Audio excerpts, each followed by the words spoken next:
Әкемнің немере ағасы Алтынхан қақсоқпен шаруасы жоқ. Өзісін ғана білетін бір беткей жан болды. Деп бастады әңгімесін нағашы ағам Өмірзақ.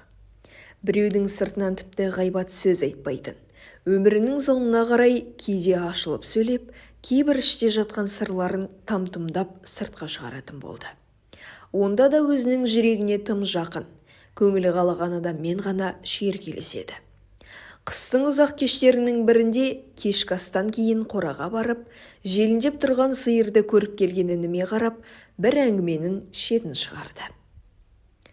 Жаз шығып, мал төлдеп, ел жайлауға қоныстанып жатқан мезгіл еді. Кенже туған бірде-екілі ұсақ малды бағу үшін ауыл маңында қалғанмын. Ақсақ, тоқсақ, құрттаған тоқты торымға қарап, жаңа туған жас төлдерді ауыздандырып, енесінің соңынан ергізу негізгі міндетім болғандықтан, өз шаруама тыңғылықтымын. Күндіз ауыл маңында жайып, кешке қораға қамаймын. Бір күні кешқұрым малымды түгендесем, бір буаз ешкім кем болып шықты. Қас қарайып қалған шақ. Қараңғылық қоюланбай тұрғанда кебенек келгірді тауып ала қояйын деп, шабағымды қолға алып өріске қарай тайындым.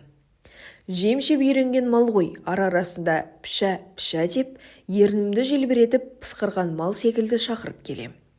Күні бойы осы бір маңда ғана жайылып жатқан буаз ешкім жер жұтқандай зым-зия.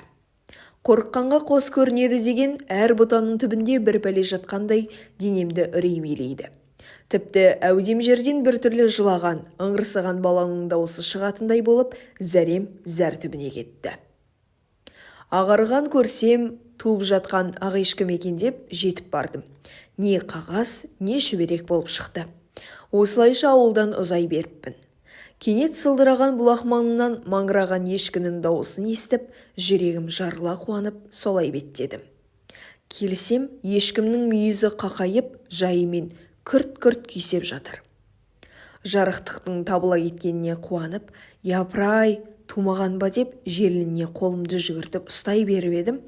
Жайымен күйсеп жатқан ешкім бір мекіреніп алып, мойнын бұрды да, уысын толды ма дегенде шалқамнан түсе жаздадым. Бастапқыда жанымда біреу тұрғандай жалт қарағаныммен мәселенің мән-жайын бірден ұқтым. Шайтан. Ол кезде балалар бір-бірімізді осы сөзді айтып қорқытып ойнаймыз. Қол-аяғым дірілдеп, әлгі жерден кете алсамшы. Артыма бұрылып, ешкі жатқан жерге қараймын. Ешкі тұр ғой, дымда жоқ. Ал буаз ешкімнің таңертең қорада тұрғанын көргенде таңғалмасқа шарам қалмады. Сол күннің ертесіне жайлаудағы ағама хабар беріп, мені мал жаныммен қоса көшіріп алды. Бұл бұрын ешкімге айтпаған сырым еді. Сен де көп жая бермегенің жөн ғой, деген нағашым, махоркасын орап, темекі тартуға далаға беттеді.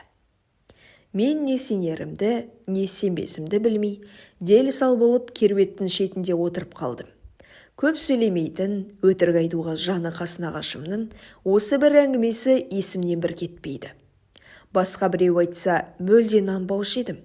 Нағашымның өз аузынан естіген соң, шынында сенбеске шарам болмады.